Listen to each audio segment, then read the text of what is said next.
దేవుని నామానికి మహిమ కలుగునుగాక. ఈ అవకాశం ఇచ్చిన మన ఆత్మీయ తండ్రి గారికి, ఆత్మీయ తల్లి గారికి నా హృదయపూర్వకంగా వందనాలండి. కూడి వచ్చిన మీ అందరికీ నా హృదయపూర్వకంగా వందనాలు. త్వరగా బైబిల్ గ్రంథం తెరిచినట్లయితే ఈ రీజన వాగ్దానం చూద్దాం. ద్వితీయోపదేశ కాండము 6వ అధ్యాయము 5వ వచనం. ప్రతి ఒక్కరు పరిశుద్ధ గ్రంథం ఓపెన్ చేద్దామండి. ద్వితీయోపదేశ కాండము 6వ అధ్యాయము 5వ వచనము చదవాలి. నీ పూర్ణ హృదయముతోనూ, నీ పూర్ణ ఆత్మతోనూ, నీ పూర్ణ శక్తితోనూ నీ దేవుడైన యెహోవాను ప్రేమింపవలెను. కళ్ళు మూసుకున్నట్లయితే చిన్న ప్రార్థన చేసుకుందామండి. మహాపరిశుద్ధుడైన ప్రేమికుల తండ్రి, వాగ్దానం ద్వారా కూడి వచ్చిన బిడ్డలతో నిలబడినట్టు సూటిగా తేటగా మీరే మాట్లాడమనుకోవచ్చు. యేసే అతి పరిశుద్ధులను ప్రార్థించి అడిగి వేడుకొని చిన్న మా పరమ తండ్రి, ఆమేన్. మరొక్కసారి చదువుకుందామండి. నీ పూర్ణ హృదయముతోనూ, నీ పూర్ణ ఆత్మతోనూ, నీ పూర్ణ శక్తితోనూ నీ దేవుడైన యెహోవాను ప్రేమించవలెను. చాలమ్మా. దేవుణ్ణి ఎలా ప్రేమించవాలంటున్నారు వాళ్ళు? నీ పూర్ణ హృదయముతో, పూర్ణ ఆత్మతో, పూర్ణ శక్తితో నన్ను మీరు ప్రేమించండి అని దేవుడు అంటున్నాడు అనమాట. అయితే ఓకే, ఆయన ప్రేమించడం ఓకే, బాగానే ఉంది. ఆయన ప్రేమించడం వల్ల మనకేం జరిగింది? ఆయన్ని ప్రేమించడం వల్ల మనకేం జరిగిద్ది? అదే మన కట్టుకున్న హస్బెండ్ని ప్రేమిస్తే ఏం చేస్తాడు? మంచి చీర తెస్తాడు, కావాల్సినవి అన్నీ తెచ్చి పెడతాడు. అదే మనకి ఇష్టమైన వాళ్ళని ప్రేమించానుకో, వాళ్ళు ఏం చేస్తారు? అడక్కముందే మన కోరిక తెలుసుకొని అన్నీ ఇచ్చేస్తూ ఉంటారు కదండి. అలానే నువ్వు దేవుణ్ణి ప్రేమిస్తే మరి మనకి ఏం జరిగిద్ది? అసలు ఎందుకు ప్రేమించాలి దేవుణ్ణి? అసలు దేవుణ్ణి ఎందుకు ప్రేమించాలి? అసలు ఎలా ప్రేమించాలి? నేనైతే ఒక మాట చెప్తాను. ఏంటంటే, లవ్ అనేది ఎలా ఎక్స్ప్రెస్ చేయాలంటే, I love you, I love you, I love you అని చెప్పామనుకో, అది ఒక మాటతో పోయిద్ది. వినండి, అందరు వినండి. అదే ఒక క్రియల్లో చూపించామనుకో, అంటే క్రియ అంటే పని, ఒక పనిల్లో చూపించామనుకో, వాళ్ళ మీద మనకి ఎంత ప్రేమ ఉందో అది పనిల్లో చూపించామనుకో, వాళ్ళు చాలా ఇష్టపడతారు. అమ్మో, ఇంతగా ఇంతగా ఇంతగా అని. అదే అసలు దేవుని ఎందుకు ప్రేమించాలి చెప్పండి? ఎందుకు ప్రేమించాలి? అసలు ఎలా ప్రేమించాలి? ఒక మనిషినంటే వాడి దగ్గర ఏదైనా కావాలనడానికి నడిచేస్తాం ప్రేమించినట్టు.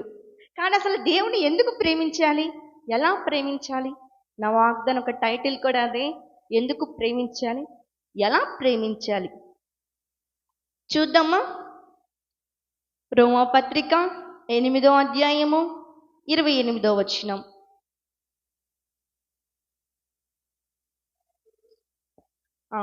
తెరవాలండి, అందరూ బైబిల్ తెరుద్దాం.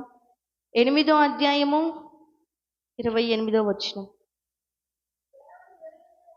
దేవుని ప్రేమించు వారికి, అనగా ఆయన సంకల్పం చొప్పున పిలువబడిన వారికి మేలు కలుగుటకై సమస్తమును సమకూడి జరిగించునని ఎరిగెదము. చాలమ్మా. దేవుని ప్రేమించు వారికి, అనగా ఆయన సంకల్పము చెప్పున పిలువబడిన వాళ్ళందరికీ, అంటే మనందరికీ, అంటే మనం దేవుని ప్రేమిస్తే ఆయన చెప్తున్నాడు, దేవుని ప్రేమించే వారికి ఆయన సంకల్పము చెప్పున పిలువబడిన అందరికీ వాళ్ళకి మేలు జరగడానికి సమస్తము సమకూడి నేను జరిగిస్తాను అంటున్నాడు. అర్థమైందా? అసలు ఎందుకు ప్రేమించాలి?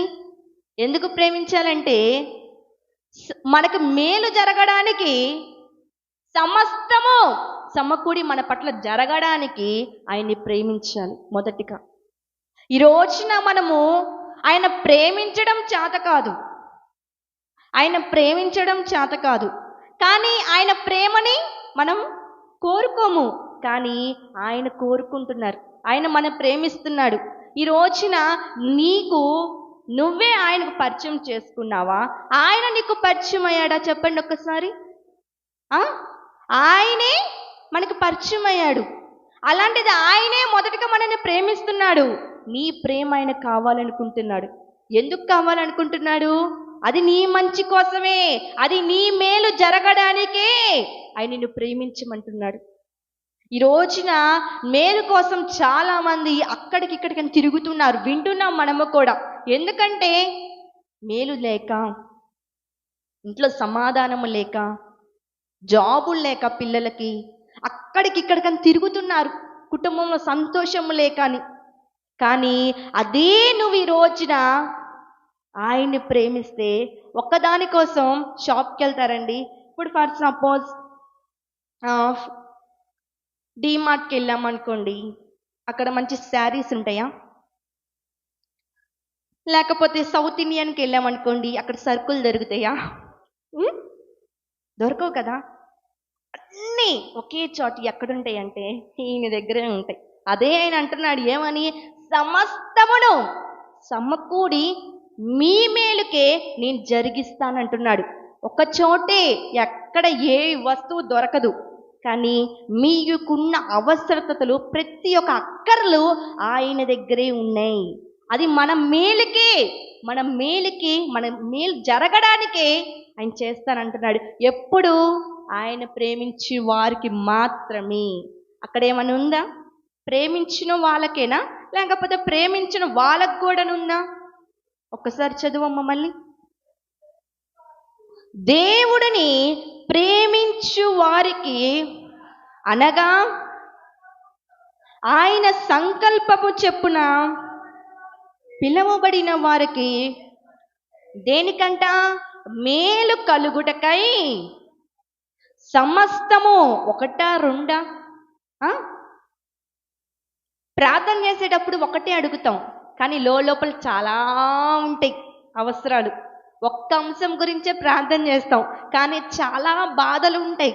అమ్మ వాళ్ళొక బాధ, అత్త వాళ్ళొక బాధ, తోడికోళ్ళొక బాధ, అన్ని బాధలు ఉంటాయి. కానీ ఒకేసారి చెప్పలేము కదా. అవన్నీ ఆయనకు తెలుసు అంట. అర్థమవుతుందా? నీ ప్రార్థన నువ్వు కొంచెం ఒక పాయింట్, ఒక అంశం మీదే చేస్తూ ఉంటావు, కానీ లోపల ఎంత బాధ ఉందో ఆయనకన్నీ తెలుసు. ఒక్కసారి ఆయన ప్రేమించుడు, అవన్నిటిని సమస్తము సమకూర్చి నీ మేలుకి ఆయన అన్ని జరిగిస్తానంటున్నాడు. ఈ రోజున ఆయన ప్రేమించిన లేని వారికి ఏం కాదు, ఆయన ప్రేమించిన వారికే, ఆయన సంకల్పం చెప్పిన పిలువబడిన వారికంటే మనందరికీ, లైవ్లో చూస్తున్న ప్రతి ఒక్కరికి ఆయన చెప్తున్నాడు ఏమని? నీకు ఈ రోజున మేలు కోసం అక్కడికిక్కడ తిరుగుతున్నావా? ఆ మేలు ఎక్కడ లేదా? జరగడట్లేదా? ఒకరి నుంచి నువ్వు ఆశిస్తావు, ఈ వ్యక్తి నాకు మేలు చేస్తాడేమో అని ఆశిస్తావు. అతని దగ్గరికి వెళ్ళాక ఏం చేసావురా నువ్వు, నీకోసం నేను చూస్తే అని అంటాడు. 10,000 కోసం అక్కడికిక్కడికని వెళ్తామండి, కానీ ఎక్కడ ఆ 10,000 ఇచ్చేవాళ్ళు ఉండరు, ఎక్కడ దొరకరు. వాళ్ళని వీళ్ళని ఆశిస్తాం, నువ్వు నాకు సహాయం చేస్తావు, నువ్వు నాకు మేలు చేస్తావని. ఎక్కడ మేలు చేసే వాళ్ళు ఉండరు. నా అంటారు, మా అంటారు, మన అంటారు, బట్ కానీ ఎక్కడ మేలు చేసే వాళ్ళు ఉండరు. కానీ ఎక్కువగా మేలు చేసే వాళ్ళు ఉండటం కంటే కీడు చేసే వాళ్ళు ఎక్కువైపోయారు. అర్థమవుతుందా? మేలు చేసే వాళ్ళకంటే కీడు చేసే వాళ్ళు ఎక్కువైపోయారు. ఎందుకు ఎక్కువయ్యారు? ఎందుకు ఎక్కువయ్యారు? సిస్టర్, బాగానే ఉంది నువ్వు చెప్పింది, మేమందరికీ మంచి చేస్తున్నాం, మా వలన వెనకాల ఏ మంచి చెడగా ఏం లేదు, అందరికీ మంచి చేస్తున్నాం, మేము నీతిగా ఉన్నాం, యథార్థంగా ఉన్నాం, అయినా మాకే ఎందుకు కీడు జరుగుతుంది? ఎక్కడో ఒక తప్పు చేస్తావు. ఆ తప్పు ఏంటో నేను చెప్పనా? నువ్వు దేవుని ప్రేమించలేదు, అదే నువ్వు చేసిన పెద్ద తప్పు. కీడు ఎందుకు తరుముతుంది అంటే నీకు ఈ రోజున నువ్వు ఆయన ప్రేమించకలేకే. నువ్వు ఈ రోజున ఆయన ప్రేమిస్తే ఆయన నీకు మేలు చేస్తానంటున్నాడు. కీడు చేసే వాళ్ళు ఎంతమంది ఉన్నా కానీ వాటిని ఆపివేసి వాటిని అణిచివేసి నీకు మేలు చేస్తానంటున్నాడు. ఎప్పుడు? సమస్తము, ఒకటి కాదు రెండు కాదు, సమస్తము సమకూర్చి నీ పట్ల మేలు జరిగించాలనుకుంటున్నాడు ఈ రోజున. ప్రేమిస్తావా ఆయన్ని? ప్రేమిస్తావా?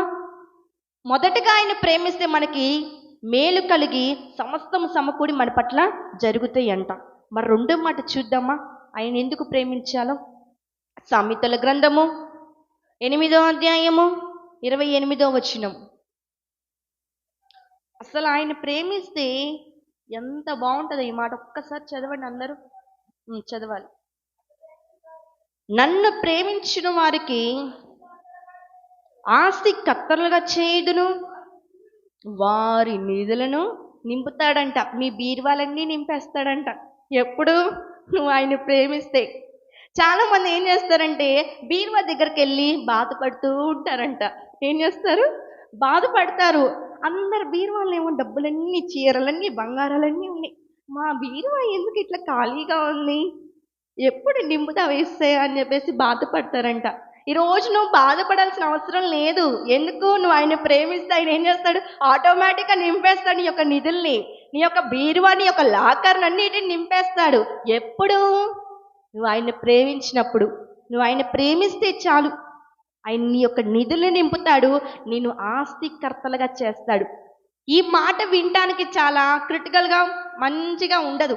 ఆస్తికర్తలుగా చేయడం అంటే, మాకు వెనక ఆస్తి లేదు, పొలాలు లేవు, తెచ్చుకుంటే తినే పరిస్థితి. ఆస్తికర్తలు ఎలా చేస్తాడు దేవుడు అని మీ యొక్క ప్రశ్న. నా యొక్క జవాబు వినండి. ఈ రోజున నువ్వు పనికి వెళ్తున్నావు, అందరూ వెళ్తున్నాం, నలుగురు వెళ్తున్నాం, కానీ చేతిలో చివరికి వచ్చేసరికి రూపాయి బిల్లు ఉన్నట్టు అన్నిటికి ఖర్చులు అయిపోతున్నాయి. అన్నిటికి ఖర్చు అయిపోతుంది, రూపాయి ఉండట్లా. ఆ ఉండకుండా ఉండటానికి కారణం నువ్వు ఆయన్ని, దేవుని ప్రేమించకే. ఈరోజు నలుగురు చేస్తున్నారండి. నలుగురిలో ఒక్కొక్క 100 తీసి 400 బీరువాలు వేసామనుకో, ఫర్ సపోజ్ ఎగ్జాంపుల్గా చెప్తున్నా. నెక్స్ట్ వీక్ అలానే వేసాం, నెక్స్ట్ వీక్ అలానే వేస్తే ఎన్ని అవుతాయి? అలా అలా నింపబడతాయి. అది అర్థమవుతుందా? ఈ రోజున ఆయన ఆస్తికర్తలుగా చేయడం అంటే రాత్రికి రాత్రే వచ్చి ఆస్తికర్తలుగా చేయడం కాదు. నేను ఆస్తికర్తలుగా చేస్తామంటే నీకున్న వాటిలో ఎక్స్ట్రా ఖర్చులు చేయకుండా వాటినే, నీకున్న కొద్దిటిలోనే దేవుడు ఆస్తికర్తలుగా చేస్తారంటే అది పాయింట్. ఎప్పుడు చేస్తాడు అలా? ఎప్పుడు చేస్తాడు? నువ్వు ఆయన్ని ప్రేమించడం వల్లే. నువ్వు ఆయన్ని ప్రేమిస్తే చాలు, ఒకరికి ఇచ్చేలాగా చేస్తాడు నా దేవుడు. ఎప్పుడు ఒకరికి చేయి చాపడమేనా? ఎవరన్నా ఇస్తే బాగుండు, ఈ నెల లోన్ కట్టొచ్చు, ఎవరైనా ఇస్తే బాగుండు, డాక్రా కట్టొచ్చు, ఎవరైనా ఇస్తే బాగుండు, ఎవరైనా సహాయం చేస్తే బాగుండు, అప్పులు పాలైపోయాం, ఏంటి నా పరిస్థితి, ఎప్పుడు ఇంతేనా నా బ్రతుకు, కనీసం పిల్లలకు కూడా పెట్టుకోలేని స్థితిలో ఉండిపోయావా? ఈ రోజున నా దేవుడు నీతో మాట్లాడుతున్నాడు. ఈ రోజున నువ్వు ఆయన ప్రేమించు చూడు, నీ యొక్క నిధులను నా దేవుడు నింపుతాడు, నిన్ను ఆస్తికర్తలుగా చేస్తాడు. ఒకరికి ఇచ్చేలాగా నా దేవుడు నీకు ఇవ్వబోతున్నాడు, చేస్తానంటున్నాడు. ఎప్పుడు? నువ్వు ఆయన్ని ప్రేమిస్తేనే. ప్రేమిస్తావా మరి? మొదటగా ఆయన ప్రేమించడం వల్ల మనకు మేలు కలిగి సమస్తము సమకూడి జరిగిస్తానన్నాడు.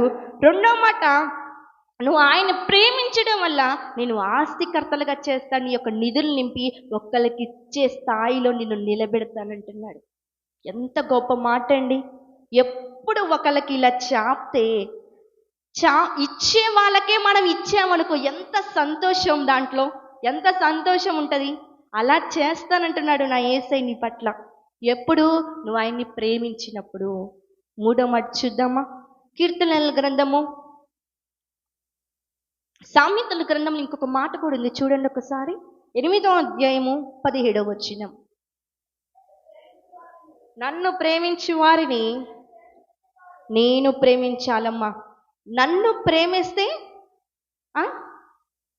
ద్వేషిస్తూ ఉంటారు. మనం ఏం చేస్తాం?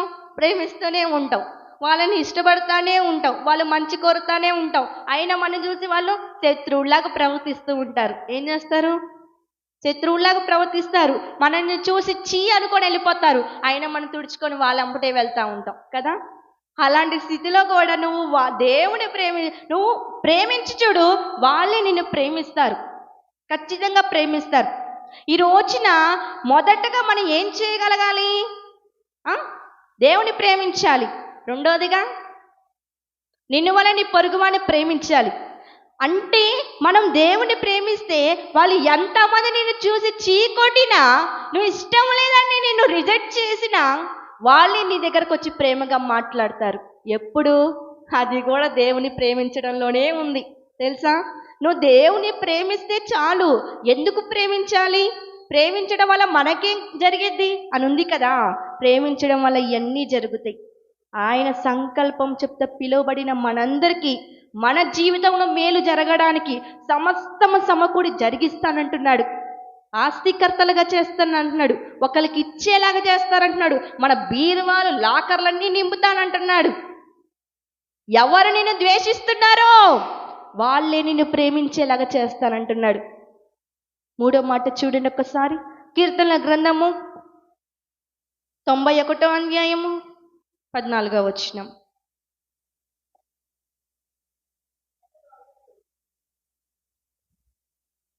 ఉమ్ 91వ అధ్యాయము 14వ వచనం చదవాలి. అతడు నన్ను ప్రేమించుచున్నాడు గనుక నేనతన్ని తప్పించేదను, అతడు నా నామం ఎరిగినవాడు గనుక నేనతన్ని గనపరచెదను. చాలు, అతడు నన్ను ప్రేమించున్నాడు గనుక నేను అతన్ని తప్పిస్తానంటున్నాడు. ఎటువంటి స్థితిలో నుంచి మనం దేవుడు తప్పిస్తాడండి? ఆపద సమయములో, శత్రువును తరుముతున్న సమయములో, అప్పు వాళ్ళు డోరు కొట్టే సమయములో కూడా దేవుడు తప్పిస్తాడు తెలుసా. ఒక రోజున ఒక సిస్టర్ చెప్పింది సాక్ష్యం, చాలాసార్లు చెప్పే ఉంటా. దేవుడి సన్నిధిలో వచ్చి పరిచయం చేసేది, బాగా ఎదిగేది. ఆ రోజున అప్పిచ్చిన వాళ్ళకి సాయంత్రం గల నేను డబ్బులు ఖచ్చితంగా కడతానని అంట. దేవుడి సన్నిధిలో ప్రార్థన చేసుకుంది, ఉపవాసం ఉండి ప్రార్థన చేసుకుంది. ఇంటికి వెళ్ళేసరికి డబ్బులు లేవుగా, ప్రార్థన చేస్తూనే ఉంది, డబ్బులు వస్తాయని ప్రార్థన చేస్తూనే ఉంది. కానీ ఇంటికి వెళ్ళింది, చర్చి మూసే టైం అయిందిగా, ఇంటికి వెళ్ళాలిగా, లేకపోతే పాస్టర్ గారు ఊరుకోరు. ఇంక ఇంటికి వెళ్ళిపోయింది. ఇంటికి వెళ్ళాక కూడా ప్రార్థన చేస్తూనే ఉంది. కానీ డబ్బులు ఇంకా రావట్లేదు. ఆయన వచ్చే టైం వచ్చేస్తుంది. ఏం చేయాలో అర్థం కావట్లా. ఇంకా ఏడ్చి ప్రార్థన చేస్తుంది, ఇంకా ఏడ్చి ఎక్కువ ప్రార్థన చేస్తానే ఉంది. చేస్తా ఉండగా ఆమెకు ఒక తలంపు వస్తుందన్నమాట. ఏంటంటే తలంపు వస్తుంది. ఏం తలంపు వస్తుందంటే, ప్రార్థన చేసే టైంలో కూడా దర్శనాలు వస్తాయి తెలుసా. నేను ఈ సాక్ష్యం విన్నాకే నాకు అర్థమైంది. ప్రార్థన చేసుకుంటుంది, ఒక దర్శనం లాగా తలంపు వస్తుంది. ఏంటంటే, పింక్ కలర్ శారీ కింద 10,000 ఒక రోజున పెట్టావు చూడు ఉంటాయి అనే తలంపు వస్తుందంట. ఆమెకు అసలు ఏమీ తెలీదు. డబ్బులు లేవనుకోని ప్రార్థన చేస్తుంది. ఇంకా ఆ మాట వినగానే చటక్కన ఆమెనని వీరువారేసి ఆ పింక్ కలర్ శారీ ఆడుందని 10 చీరలు ఉన్నాయి అనుకుంటా మొత్తం తీసుకుందేసి చివరికి ఆ డబ్బులు వచ్చినాయండి. వచ్చిన తర్వాత చేసింది, అప్పులు ఇచ్చిన ఆయనకి ఇచ్చేసింది. అక్కడ దేవుడు తప్పించాడా? ఆ యొక్క శ్రమ నుంచి తప్పించాడా? ఎటువంటి పరిస్థితిలో అయినా నువ్వు ఆయన్ని ప్రేమిస్తే ఆయన నిన్ను తప్పిస్తాడు. అలానే ఆయన నామం ఎరిగినవాడు గనుక నేను అతన్ని గణపరుస్తానంటున్నాడు. నిన్ను ఎక్కడైతే అవమానపడ్డావో, ఎక్కడైతే నువ్వు హేళన మాటలు అనిపించుకున్నావో, అక్కడ నీ నామాను దేవుడు గణపరుస్తాడు. నీకు మంచి పేరు, మంచి ఖ్యాతిని ఇస్తానంటున్నాడు. ఎప్పుడు? నువ్వు ఆయన్ని ప్రేమించడం వల్లే. నువ్వు ఆయన్ని ప్రేమించితేనే. శ్రమలు ఉంటాయి, కష్టాలు ఉంటాయి, నిందలు ఉంటాయి. వాటి నుండి నేను తప్పించగలగాలంటే, ఆపదల నుంచి, ఆ బాధల నుంచి నేను తప్పించాలంటే నువ్వు ఆయన్ని ప్రేమిస్తేనే. సిస్టర్, నువ్వు బాగానే ఉంది, నువ్వు చెప్పినవన్నీ. ప్రేమించడం ఎలా?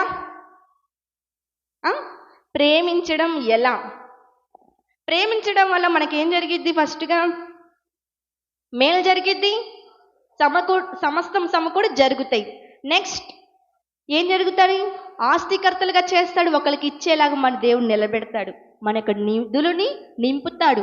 మూడవ మాట, మనని ఆపత్కాలంలో సహాయం చేసే దేవుడు కాబట్టి ఆయన మనకి ఎన్ని శ్రమలు ఉన్నా ఎన్ని కష్టాలున్నా వాటి నుండి మన దేవుడు తప్పిస్తానంటున్నాడు. ఎప్పుడు? ఆయన్ని ప్రేమించడం వల్ల. ఇవన్నీ మన జీవితంలో జరగాలంటే ముందుగా మనం ఒకటి చెయ్యాలి. ఏంటిది? దేవుని ప్రేమించాలి. అసలు ఎలా ప్రేమించాలి చూద్దాం. అది కూడా ఎలా ప్రేమించాలి చూడండి. ఆదికాండము 37:4. ఇవన్నీ జరగాలంటే మనం దేవుని ప్రేమించాలంట. ఎలా చూద్దామా?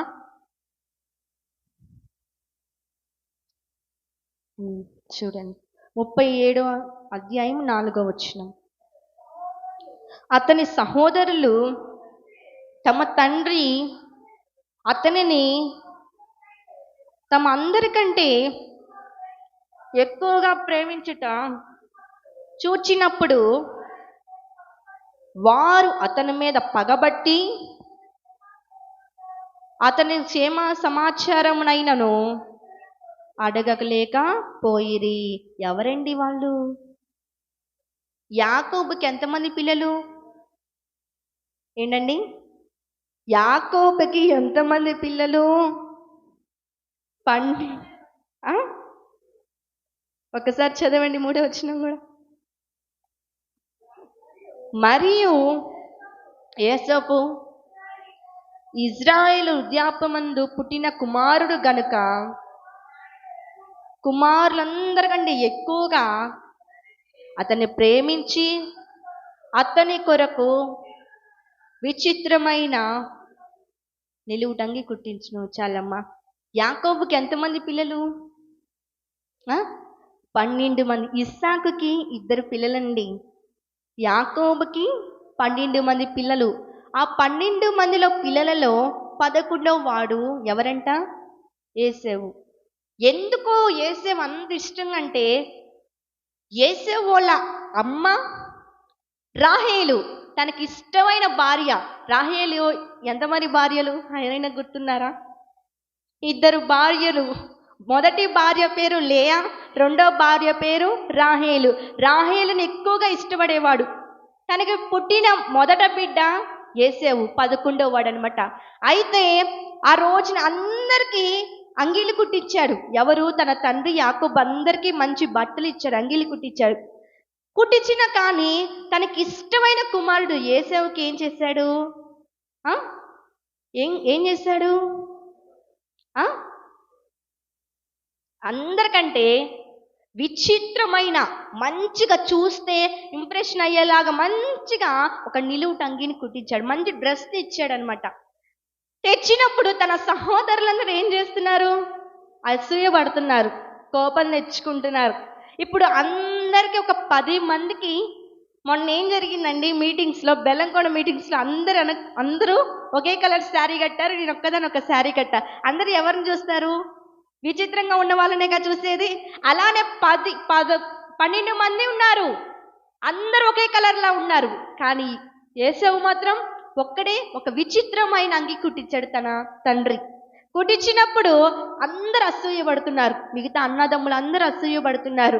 ఎందుకు కుట్టించాడంటే చెప్పండి, ఎందుకు కుట్టించాడు? అందరికంటే ఎక్కువగా తనని ప్రేమించాడు కాబట్టి. అందరికంటే, తన కుమారులు అందరికంటే ఎక్కువగా ప్రేమించారు కాబట్టి ఇచ్చాడు. మనము కూడా అంతే కదండి. 2 బిడ్డలు ఉంటే ఏం చేస్తాం? ఇష్టమైన వాడికి ఇష్టమైంది ఇస్తాం, మిగతా వాడికి కొంచెమే ఏదైనా పెట్టేస్తాం కదండి. అలానే అంతమంది పిల్లలు ఉన్నా కానీ ఎక్కువగా ప్రేమించిన వాడికి ఇష్టమైనది ఇచ్చాడు. ఈ రోజున నువ్వు అందరినీ ప్రేమిస్తున్నావు, అందరికంటే ఎక్కువ కాదా నా యేసయ్య? ఎక్కువ కాదా? నువ్వు అందరినీ ప్రేమిస్తున్నావు, అందరికీ హ్యాపీగా చూసుకుంటున్నావు, అందరికీ మంచిగా ఉంటున్నావు. కానీ నువ్వు దేవుని ప్రేమించలేకపోతున్నావు, దేవుని ప్రేమించలేకపోతున్నావు. నువ్వు ఇందాక అన్నావు కదా, ఎలా ప్రేమించేదంటే, ఎలా ప్రేమించడం అంటే అన్నిటికన్నా అందరికన్నా మొదటి ప్రయారిటీ దేవుడికి ఇవ్వాలి. అర్థమైందా? మొదటి స్థానం దేవుడికి ఇవ్వాలి. నీ యొక్క హృదయములో దేవుడికి మొదటి స్థానం ఇచ్చినట్లయితే ఆయన ఏం చేశాడు? విచిత్రమైన అంగి ఇచ్చాడు. కానీ మనకేం చేస్తాడు? మేలు చేస్తానంటున్నాడు, ఆస్తికర్తలుగా చేస్తానంటున్నాడు, ఆపద సమయంలో మనని దేవుడు తప్పిస్తానంటున్నాడు, అవన్నీ చేస్తానంటున్నాడు. ఎప్పుడు? నువ్వు ఆయన్ని ప్రేమించడం వల్లే. ఈ రోజున నువ్వు డబ్బును ప్రేమిస్తున్నావు, ఆస్తికర్తలు అవ్వలేకపోతున్నావు. బాయ్ ఫ్రెండ్ని ప్రేమిస్తున్నావు, మోసపోతున్నావు. గర్ల్ ఫ్రెండ్ని ప్రేమిస్తున్నావు, మోసపోతున్నావు. నీ భర్తని ప్రేమిస్తున్నావు, మోసపోతున్నావు. నీ భార్యని ప్రేమిస్తున్నావు, మోసపోతున్నావు. ఈ రోజున యొక్క ప్రేమ తాత్కాలిక ప్రేమే. పర్మనెంట్గా శాశ్వతమైన ప్రేమ ఇచ్చేది నా యేసయ్య ప్రేమ ఒక్కటే. ఈ రోజున నువ్వు అందరినీ ప్రేమిస్తున్నావు అంటున్నావు, అందరిలో ఒక వాడు నా యేసయ్య అని ఏమంటున్నావు? ప్రేమించేదా యేసు రాజా,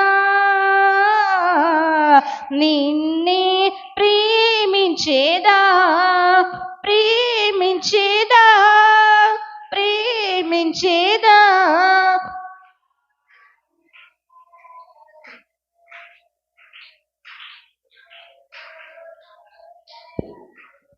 నా ప్రాణమున్నంత వరకు నీ మట్టిలో చేరే వరకు, మట్టిలో చేరే అంతవరకు ప్రేమిస్తున్నావు అని పాట పాడుతున్నావు. కానీ ఆపద రాగానే, శ్రమలు రాగానే ఆయన కొనుక్కుని నిలబడుతున్నావా? అసలు ఆయన ప్రేమిస్తున్నావా?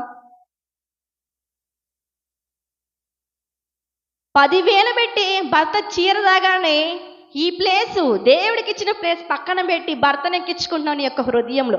అది ప్రేమించడమా? అది ప్రేమించడమా?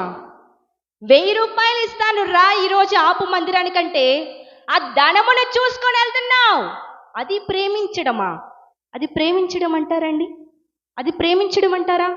లోకులు చేస్తారు, మోసం చేస్తారు ప్రేమించి. ఈ రోజున నువ్వు కూడా దేవుని మోసం చేస్తున్నావా? అంటున్నావు, నా ప్రాణమున్నంత వరకు నిన్నే ప్రేమిస్తానయ్యా, నీ కొరకు నేను నిలబడతానయ్యా, నిలబడుతున్నావు. ఏది? నువ్వు ఏది ఆయన్ని ప్రేమించింది? ఏమీ జరగట్లేదు నా పట్ల. ఇంత కన్నీరు కాచి ఉపవాసముని ప్రార్థన చేసినా ఏది నా పట్ల జరిగింది అని నువ్వే ప్రశ్నిస్తున్నావు. మరి ఆయన నిన్ను ప్రశ్నించే హక్కు ఆయనకుందిగా, అడగొచ్చుగా. నువ్వు ఏది చేసింది? ప్రాణం ఉన్నంత వరకు ప్రేమిస్తానన్నావు, ఏది నువ్వు ప్రేమించింది? ఆయన నిన్ను అడిగితే ఏం చేస్తావు? నువ్వు అప్పుడు ఏం చేస్తావు? ఏం చేస్తావు? ఈరోజు ధనమును ప్రేమిస్తున్నావా? స్త్రీలైతే ప్రాముఖ్యంగా బంగారాన్ని ప్రేమిస్తారంట. చాలామంది యవనస్తులైతే ఫోన్ను ప్రేమిస్తారంట. ఈ రోజున నువ్వు అందరినీ ప్రేమిస్తున్నావు, అందరికంటే ఎక్కువైన వాడిని ప్రేమించలేకపోతున్నావు. యాకోబు కూడా అంతేనండి, అందరినీ ప్రేమించాడు, అందరికంటే ఎక్కువగా యోసేపుని ప్రేమించాడు. నువ్వు అందరినీ ప్రేమిస్తున్నావు, అందరికైనా ఎక్కువగా యేసయ్యని ప్రేమిస్తున్నాను మాటలో చెప్తున్నావే కానీ చేతల్లో చూపించలేకపోతున్నావు. నేను ఫస్ట్ చెప్పిన మాట ఏంటి?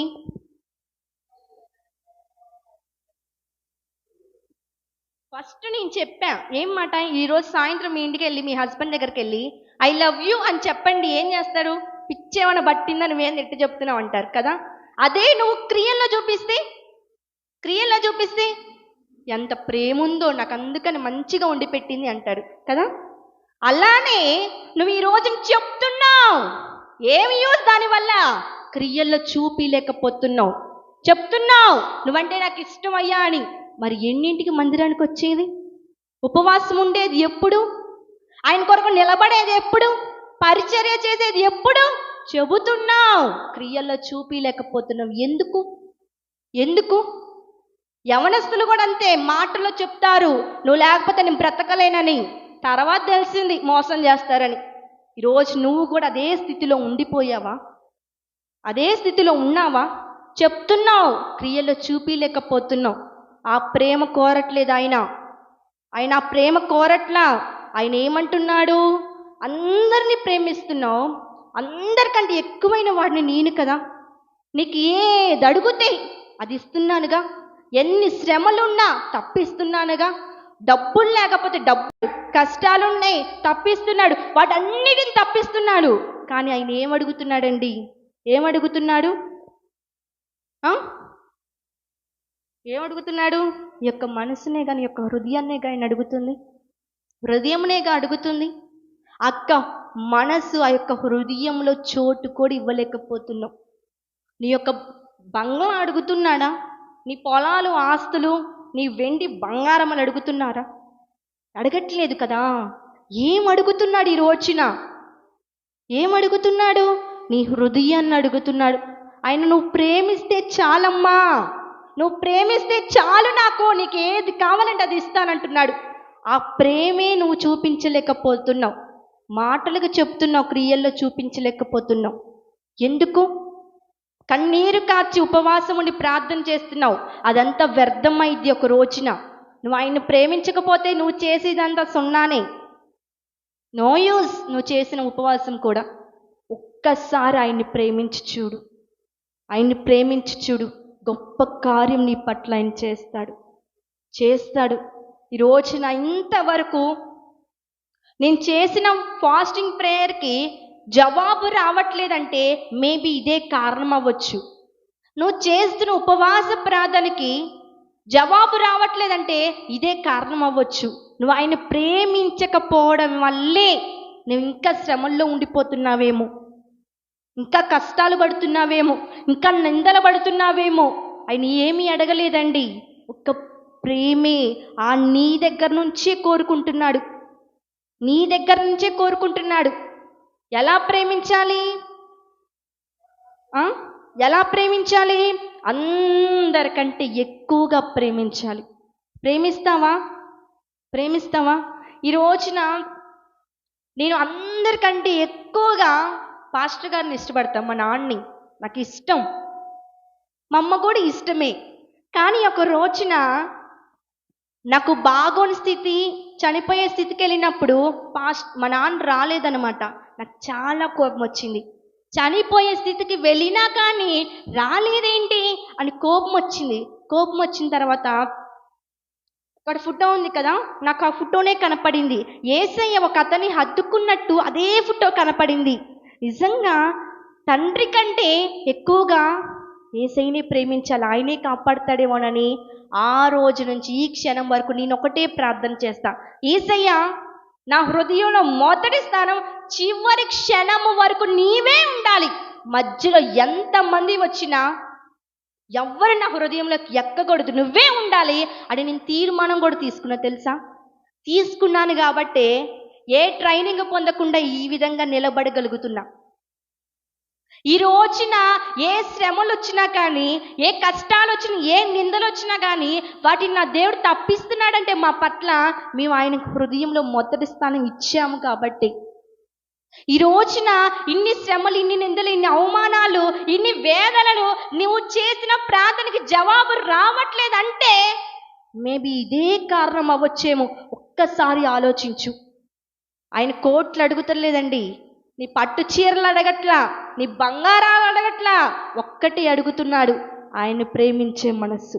లేదా లోకుల్ని ప్రేమించే మనసు అయితే నా దగ్గర ఎంత ఉందయ్యా, నిన్ను ప్రేమించే మనసు నా దగ్గర లేదయ్యా అంటే అడుగు, ఆయన ఇస్తాడు, ఖచ్చితంగా ఇస్తాడు. ఆయన ఏమంటున్నాడు? అందరికంటే ఎక్కువగా నన్ను ప్రేమించు అంటున్నాడు. ఇంకొక మాట చెప్పి ముగిస్తానండి, బైబిల్ తెరవమాకండి. ఆయన ప్రేమించడంలో మనం క్రియల్లో చూపిస్తామంటే మొదటిగా ప్రార్థన చేయడం, బైబిల్ చదవడం, ఉపవాసం ఉండడం, పరిచర్లో వాడబడతాం, ఆయన కొరకు నిలబడతాం. తెలుసా? ఇవన్నీ చేసి హృదయంలో ఆయనకి మొదటి స్థానం ఇస్తే ఆయన ఏం చేస్తానంటున్నాడు? నీకు మేలు చేస్తానంటున్నాడు, నిన్ను ఆస్తికర్తలుగా చేస్తానంటున్నాడు, నీ యొక్క నిధులు నింపుతానంటున్నాడు, నిన్ను శ్రమలో నుంచి తప్పిస్తానంటున్నాడు. ఇవన్నీ నీ పట్ల జరగాలంటే నువ్వు ఇది చెయ్యాలి. చేస్తేనే. ఇప్పుడు ఫర్ సపోజ్ మిరగాయలు వస్తున్నారండి, అప్పుడు మీరు మొక్కలు వేయకుండా మిరగాయలు ఈ టైంలో పండుతాయా? వస్తాయా?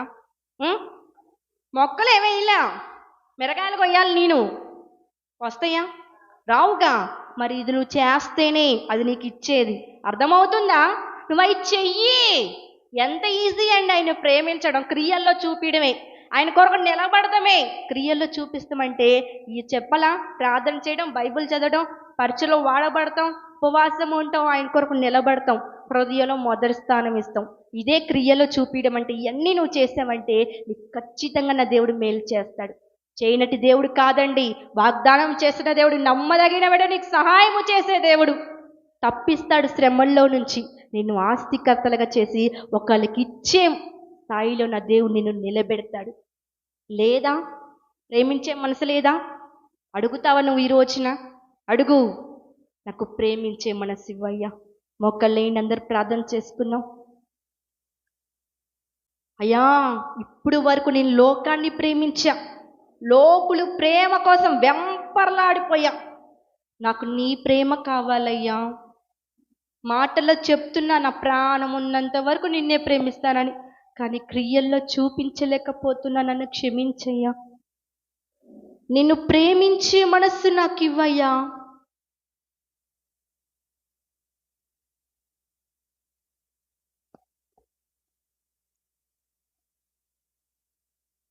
నిన్ను ప్రేమించే మనసు ఇవ్వయ్యా. ఈ రోజున నీకు మేలు ఎందుకు జరగట్లేదంటే ఇదే కారణమేమో. ఎప్పుడు ఒకరికి చెయ్యి చాపుతున్నామంటే ఇదే కారణమేమో. ఎన్ని శ్రమల్లో ఉన్నా, ఎన్ని కష్టాల్లో ఉన్నా నా దేవుడు నిన్ను తప్పిస్తున్నాడుగా. ఆయన నువ్వు ఎక్కడికి వెళ్ళినా నీ పేరు అందరూ మంచిగా చెబుతుకుంటున్నారంటే కేవలం అదే కారణం. నువ్వు ఇప్పటి వరకు చేసిన ప్రార్థనకి ఇంకా జవాబు రాలేదంటే అదే కారణమేమో. ఆ రోజున యాకోబు అందరినీ ప్రేమించారండి. బంధువుల్ని ప్రేమించాడు, భార్య బిడ్డల్ని ప్రేమించాడు, ఆస్తుల్ని ప్రేమించాడు, సంపదల్ని ప్రేమించాడు, డబ్బుని ప్రేమించాడు. కానీ అందరికంటే ఎక్కువగా యోసేపుని ఎందుకు ప్రేమించాడు? నువ్వు ఈ రోజున అందరినీ ప్రేమిస్తున్నావు, ఇప్పుడు కూడా ఆ లోకం కోసమే, లోక ప్రేమలోనే ఉండిపోయావేమో. ఇంకా రావట్లేదా? ప్రేమించే మనసు రావట్లేదా? అడుగు. ప్రేమించేదన్ అధికముగా ఆరాధింతో ఆసక్తితో, ప్రేమించేదన్ అధికముగా ఆరాధింతో ఆసక్తితో, నిన్ను పూర్ణ మనస్సుతో ఆరాధింతో, పూర్ణ బలముతో సేవించేదనవునయ్యా. నా పూర్ణ మనసుతో, పూర్ణాత్మతో నిన్ను సేవించే కృప ఇవ్వయ్యా. నిన్ను ప్రేమించే మనసు నాకు ఇవ్వయ్యా. ఇప్పుడు వరకు లోకాన్ని ప్రేమిస్తున్నానేమో, లోక ప్రేమలో మోసపోయానయ్యా. నిన్ను ప్రేమించే మనసు నాకు ఇవ్వయ్యా. నా భర్తని కాదు, బిడ్డలు కాదు, ఆస్తులు కాదు, ధనముడు కాదు, పొలముడు కాదు, నిన్ను ప్రేమించే మనసు ఇవ్వయ్యా. అడుగుదామా అండి అందరం? ఎవరు మౌనంగా ఉండమాకని అందరూ ప్రార్థనలు ఏకీవిద్దాం. ఈరోజు నీకు మేలు చేస్తానంటున్నాడు, ఒక్కళ్ళకి ఇచ్చేలాగా నిలబెడతానంటున్నాడు, నీ యొక్క శ్రమల్లో నుంచి తప్పిస్తానంటున్నాడు. అడుగు, నిన్ను ప్రేమించే మనసు నాకు ఇవ్వయ్యా, నాకేది వద్దయ్యా. స్తోత్రము నాయన. మహాపరిశుద్ధుడైన ప్రేమగల తండ్రి, నీ నామానికి ఘనమైన స్తోత్రాలు ప్రభువా. నీ గొప్ప కృపతో ఎంతగానో వాగ్దానం ధరను మాతో మాట్లాడిన దేవుడు, మమ్మల్ని బలపరిచిన దేవుడు ప్రభువా. అవునయ్యా, ఎందుకు నిన్ను ప్రేమించాలి అంటే నాయన, అయ్యా నువ్వు మాకు మేలు చేస్తానంటున్నావు అయ్యా. నువ్వు ప్రతి సమస్తము సమకూర్చి మా పట్ల చేస్తానంటున్నావు నాయన. మమ్మల్ని ఆస్తికర్తలుగా చేస్తానంటున్నావు. నిన్ను ప్రేమించినప్పుడు నువ్వు మమ్మల్ని ప్రేమిస్తానంటున్నావయ్యా. మా యొక్క శ్రమల్లో నుంచి మమ్మల్ని తప్పిస్తానంటున్నావు ప్రభువా. నువ్వెంత గొప్ప దేవుడు ప్రభువా. అవునయ్యా, నిన్ను ఎలా ప్రేమించాలంటే అయ్యా హృదయంలో మొదటి స్థానం నీకు ఇవ్వాలంటున్నావయ్యా. అందరికంటే ఎక్కువగా నిన్ను ప్రేమించాలంటున్నావయ్యా. ఇప్పుడు వరకు మేము లోకాన్ని ప్రేమించి మోసపోయాము నాయన. అయా మమ్మల్ని క్షమించు నాయన. ఒక్కసారి దర్శించయ్యా. నిన్ను ప్రేమించు మనసు దయచేయండి అయ్యా. మా ప్రియ బిడ్డలు ఎంతగానో ప్రార్థన చేస్తున్నారయ్యా. లైవ్ లో చూస్తున్న బిడ్డలు ఏకీభవిస్తున్నారు ప్రార్థనలో. ప్రతి ఒక్క బిడ్డకి నిన్ను ప్రేమించే మనసు దయచేయబడును గాక. నీ నామానికి ఘనమైన స్తోత్రాలు ప్రభువా. ఒక్కసారి మా ప్రియ బిడ్డల ప్రార్థన ఆలకించయ్యా. అందరికంటే ఎక్కువగా నిన్ను ప్రేమించు మనసు, నిన్ను ఘనపరిచే మనసు దయచేయమని ప్రార్థిస్తున్నాము నాయన. నీ నామానికి అయా మహిమ తెచ్చుకోండి ప్రభువా. మహిమ ఘనత ప్రభావమును మీరు మాత్రమే పోతురని నజరేతుని యేసుక్రీస్తు నామం పేట ప్రార్థించి అడిగి వేడుకుంటున్నాం మా పరమ తండ్రి. ఆమేన్. అందరికీ